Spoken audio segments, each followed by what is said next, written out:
अली का घर मेरे घर के करीब ही था, तो एक दिन उसने मुझसे मुलाकात करने का कहा।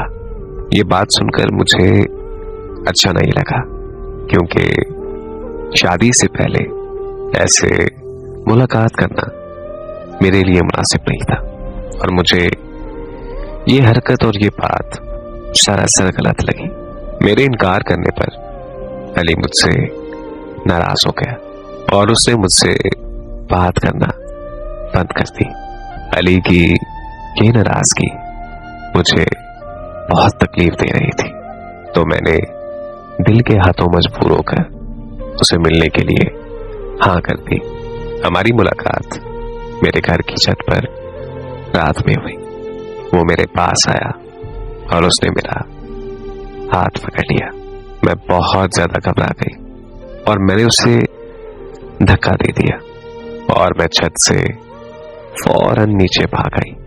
मैं रोने लग गई क्योंकि मुझे किसी गैर महरम ने हाथ लगाया, जबकि इस्लाम में इसकी इजाजत नहीं है।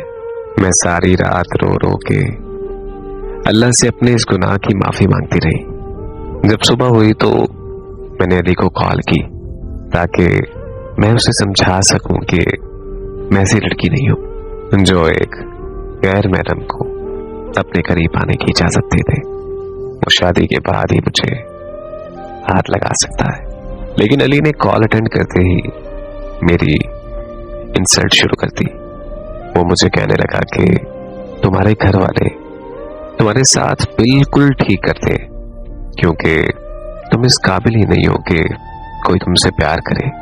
रात को जब तुम छत पर आई थी तो मैं तुम्हारे साथ जबरदस्ती भी कर सकता था, मगर मैं ही नामर्द निकला जो तुम्हें ऐसे जाने दिया। उसकी ये बातें सुनकर मैं बस रोए जा रही थी और फिर उसने कॉल बंद करके मुझे ब्लॉक कर दिया। उसकी बातें सुनकर मैं अपने होशो आवाज खो बैठी थी।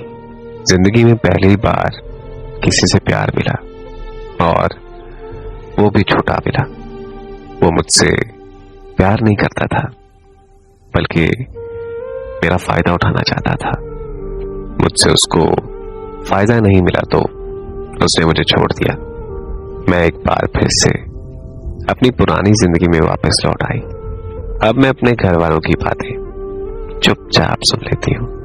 मैंने अब कभी मेकअप नहीं किया और ना ही कभी कोई मॉडर्न कपड़े पहने हैं। मैं अब बस एक जिंदा लाश बनकर रह गई हूँ।